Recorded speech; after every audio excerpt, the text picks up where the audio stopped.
Good morning student. आज हम बात कर रहे हैं पोइम। तो पोइम है हमारे पास my good right hand. My good right hand, मेरा अच्छा दाहिना हाथ। इस पोइम के एक्सप्लेनेशन के बारे में हम बात करेंगे आज। पोइम का एक्सप्लेनेशन। एक्सप्लेनेशन का मतलब होता है व्याख्या। इस पोइम की आज व्याख्या के बारे में हम चर्चा करेंगे कि पोइम का एक्सप्लेनेशन क्या है, किस तरह से हम एक्सप्लेनेशन करते हैं इस पोइम का, इसके बारे में आज हम बताएंगे। तो हमारे पास जो पहला स्टेंजा है इस पोइम का, फर्स्ट स्टेंजा है। फर्स्ट स्टेंजा हमारा प्रारंभ हो रहा है I feel into grief. I feel into grief से लेकर के पहला स्टेंजा हमारा और braided their gold. Braided their gold, ये हमारा फर्स्ट स्टेंजा है। क्या आई फील इनटू ग्रीक से लेकर ब्रीडेड देयर गोल्ड तक फर्स्ट स्टेंजा है। इसका हम एक्सप्लेनेशन कैसे करेंगे? सबसे पहले एक्सप्लेनेशन करते समय इसको तीन पार्ट में बांटा गया है। सबसे पहला होता है हमारा रेफरेंस। रेफरेंस का मतलब होता है प्रसंग। प्रसंग का मतलब होता है कि भाई सबसे पहले हमें ये बताना होता है कि ये जो स्टेंजा लिया गया है ये कौन सी पोइम से लिया गया है। इस पोइम में कवि जो है वो क्या कह रहा है, इस पोइम में लिया गया है कवि का नाम क्या है। यहाँ पर सबसे पहले हम रेफरेंस की बात करेंगे। तो रेफरेंस में सबसे पहले ये जो स्टेंजा है ये कौन सी लाइन से है और इसे जो पोइम है इस पोइम के पोइट का नाम क्या है, ये इसका प्रसंग होता है। हिंदी में अगर हम इसकी बात करें तो हिंदी में होता है ये कि यह पद जो है हमारे पोइम माई गुड राइट हैंड से लिया गया है और इसके कवि का नाम क्या है, चार्ली मैके है। तो इसी तरह उसको हम इंग्लिश ट्रांसलेट करते हैं। इंग्लिश ट्रांसलेट में लाइन होती है हमारी, these lines have been taken from the poem.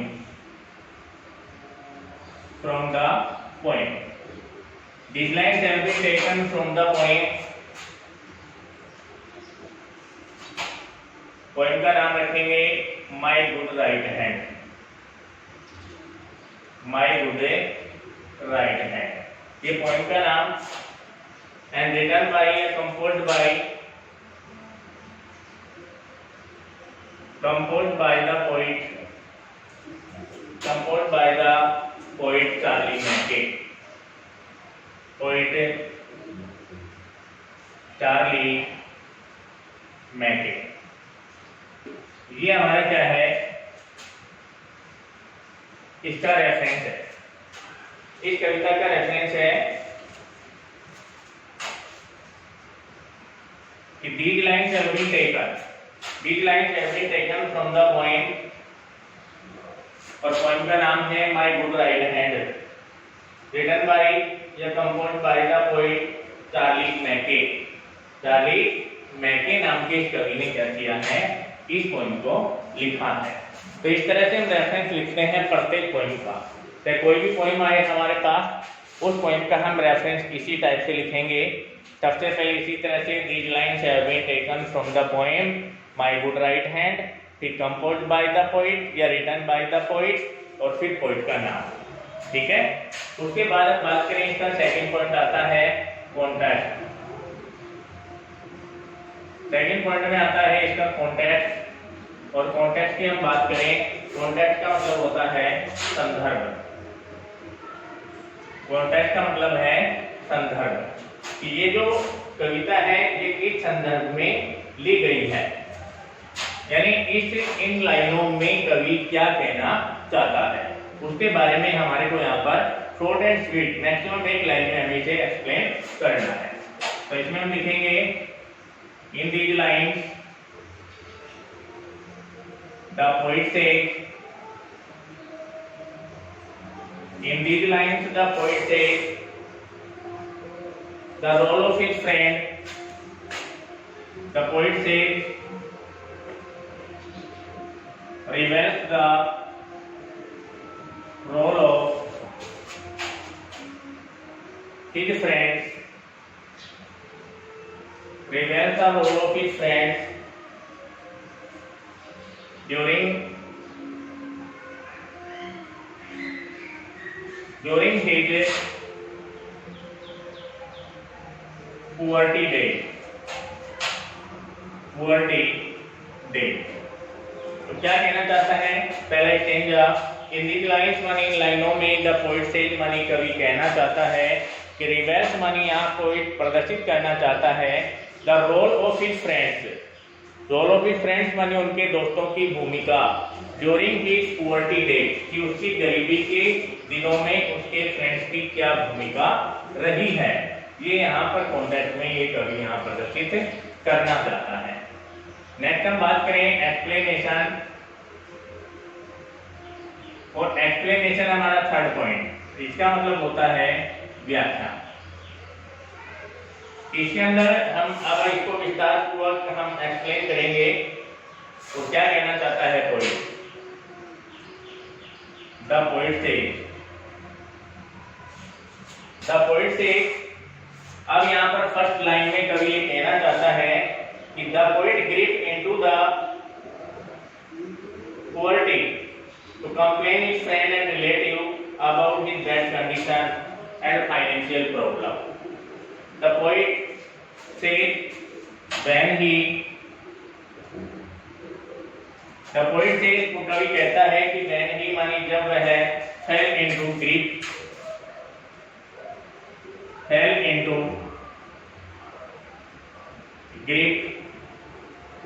the poverty,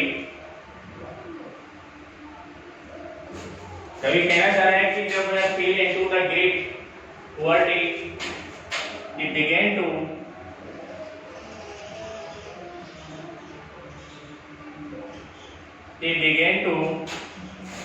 complain to his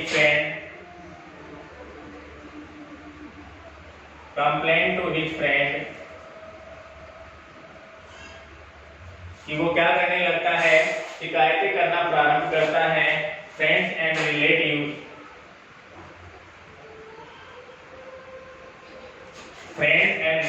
अपने दोस्तों और अपने रिलेटिव से क्या करता है, अपनी शिकायतें करना प्रारंभ कर देता है अबाउट हिज बैड कंडीशन,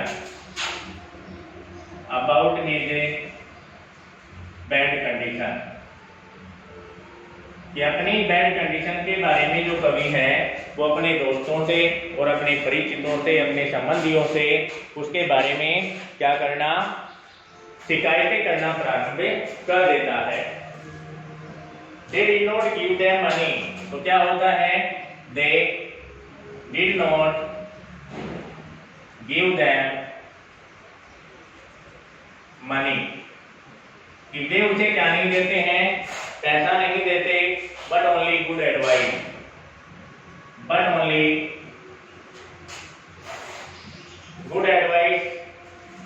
सिर्फ वो क्या करते हैं, उसे एक अच्छी सलाह देते हैं, और क्या नहीं करते, उसे पैसा देकर उसकी मदद नहीं करते हैं। because they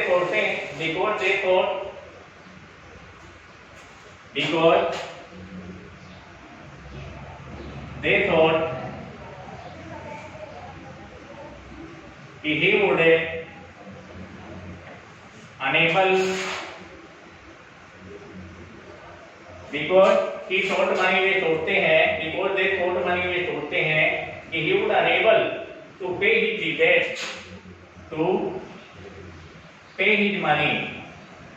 कि वो उनका पैसा देने में सक्षम नहीं है, इसलिए वो क्या करते हैं, उसे पैसा नहीं देते हैं। तो इसका मतलब यहाँ पर his companion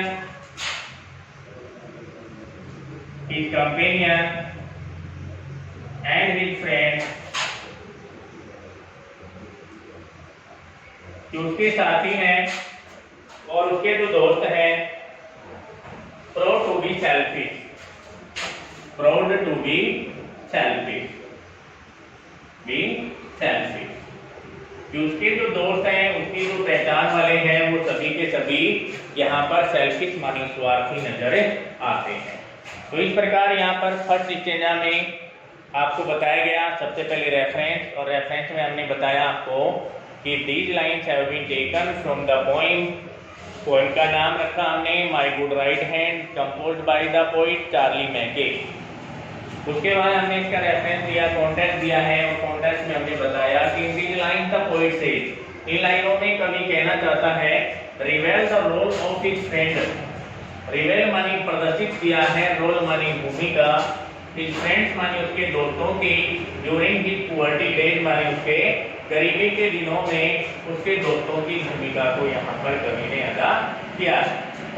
उसके बाद एक्सप्लेनेशन वाली व्याख्या में कवि बताना चाहता है कि the poet says when he fail into grief, कवि ने यहाँ पर कहा है कि जब वह मुसीबत में, मुश्किल में, परेशानी में जकड़ा हुआ है, began to complain to his friend, अपने दोस्तों से शिकायतें करना प्रारंभ कर देता है, अपने रिलेटिव से about his bad condition, अपनी बैड कंडीशन के बारे में जब शिकायतें करना प्रारंभ कर देता है, तो they did not give them money, तो वे उसे पैसा नहीं देते हैं, यानी उसकी हेल्प नहीं करते हैं, पर only good advice, सिर्फ उसे क्या देते हैं, सिर्फ अच्छी सलाह देते हैं। Because they thought, क्योंकि वे सोचते हैं कि he would unable to pay his money, ये उनका पैसा देने में समर्थ नहीं है।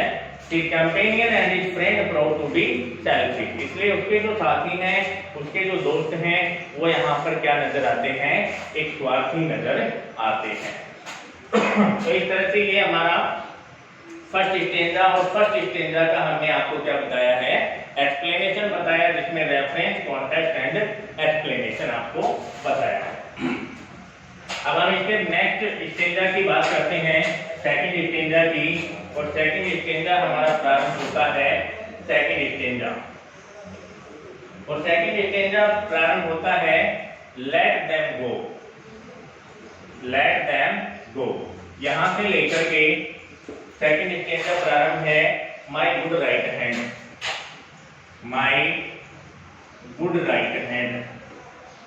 यहां से हमारा सेकंड स्टेंजा प्रारंभ होता है, और यहाँ पर हमारा सेकंड स्टेंजा खत्म होता है। अब बात करते हैं हम सेकंड स्टेंजा के एक्सप्लेनेशन की। तो क्या कहता है राइटर यहाँ पर, तो यहाँ पर देखिए हम बात करें अब इसका रेफरेंस और इसके कॉन्टेक्स्ट और इसके एक्सप्लेनेशन की। तो रेफरेंस जो है वो पूरी पोएम का रेफरेंस एक ही होता है, रेफरेंस कभी बदलता नहीं है। जो भी पॉइंट आएगी उस कंप्लीट पोएम का रेफरेंस एक ही होता, और क्या होता है वही। These lines have been taken from the poem My Good Right Hand, composed by the poet Charlie Mack। ये पूरा इसका रेफरेंस होता है। कॉन्टेक्स्ट रेफरेंस में कोई चेंज नहीं होता, कॉन्टेक्स्ट में हम थोड़ा सा इसका चेंज करते हैं अकॉर्डिंग टू स्टेंजा, कि जो भी लाइनें हमारे पास कही गई हैं उसके अकॉर्डिंग हम थोड़ा सा यहाँ पर परिवर्तन करते हैं। तो शायद पोइट से इन दीज लाइन, कवि इन लाइनों में कहना चाहता है कि presented the reaction, presented the reaction. यहाँ पर कवि जो है प्रेजेंटेड माने प्रस्तुत करना चाहता है, रिएक्शन माने अपने, प्रेजेंटेड हिज रिएक्शन, अपने स्वयं के रिएक्शन को, अपने विचारधाराओं को यहाँ पर कवि प्रदर्शित करना चाहता है। After the unsupportive reply of his friends, after the unsupported reply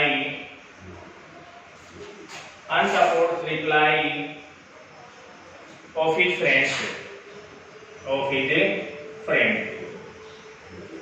देखिए क्या कहना चाह रहा है। The poet says in this line, कवि ने यहाँ पर प्रदर्शित किया है या रिप्रेजेंट माने प्रस्तुत किया है, कवि ने यहाँ पर हिज रिएक्शन, कि अपना रिएक्शन दिया है after the unsupporting, after the unsupport reply of his friend, कि उसके दोस्तों ने उसे सपोर्ट नहीं किया, तो यहाँ पर कवि ने अपने उस रिएक्शन को प्रदर्शित किया है कि फिर कवि ने उस पर क्या रिएक्शन किया, कि जब उसके दोस्तों ने उसे सपोर्ट करने से मना कर दिया तो कवि का फिर क्या रिएक्शन रहा है, वहां पर कवि इसमें हमारे को बताना चाहता है। तो क्या कह रहा है, द पोइट टेल्स अबाउट, कवि यहाँ पर हमें बताना चाहता है कि his friends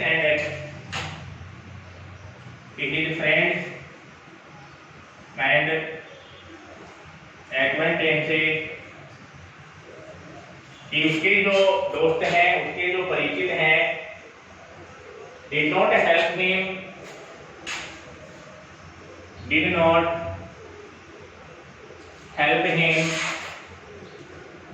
जिसके दोस्तों ने और उसके परिचितों ने कोई मदद नहीं की in his financial problem,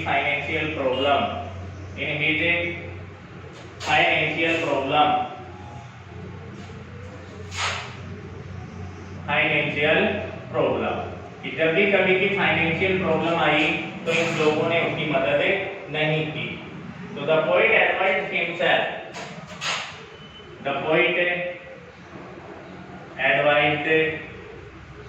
himself, तो कवि ने अपने आप से क्या की, एडवाइस की, अपने आप से सलाह की, टू लेट देम गो, और कहने लगा कि टू लेट देम गो, कि उनको जाने दो, टू लेट देम गो, उन्हें जाने दो, एंड सेड, और कवि ने कहा, क्या कहा कवि ने, एंड सेड माने उसने कहा कि he had a true friend, कि उसके पास अपना एक सच्चा दोस्त है, he had a true friend, उसके पास उसका एक सच्चा दोस्त है, at his side, जो उसके स्वयं के पास है, जो उसके स्वयं के पास उसका एक अच्छा दोस्त है, that was ability to work hard, that was his ability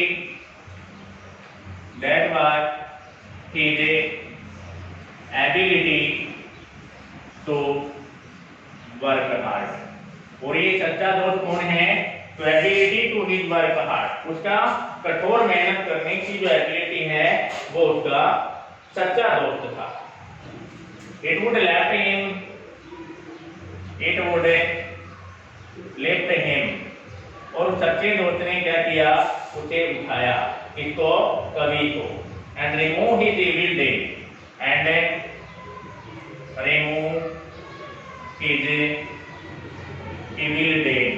और उसके जो बुरे दिन थे, उन बुरे दिनों को उसने क्या कर दिया, समाप्त कर दिया। तो उसने कहा कि होप फॉर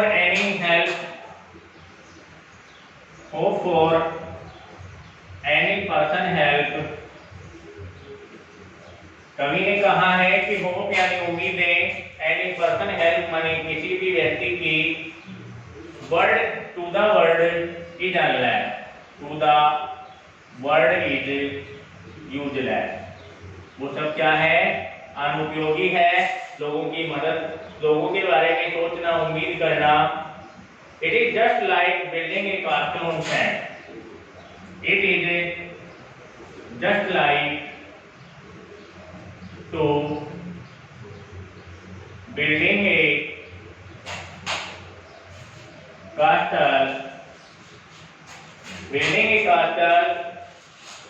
on sand, एक रेत का महल on a sand।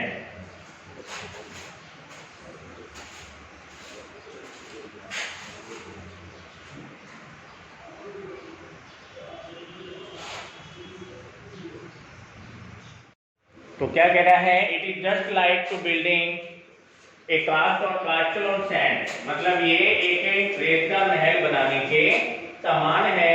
ये a great stress on his right hand, तो he had a great faith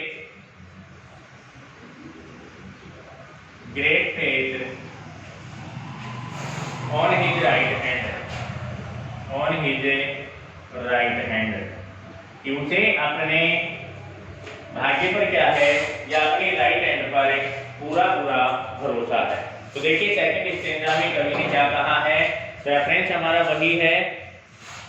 second stanza प्रारंभ होता है लेट देम गो से माय गुड राइट हैंड तक। तो रेफरेंस में कवि ने लिखा है this lines have been taken from the poem my good right hand composed by the poet Charlie Mackay. उसके बाद में हमने बताया कॉन्टेक्स्ट, और कॉन्टेक्स्ट में हम बता रहे हैं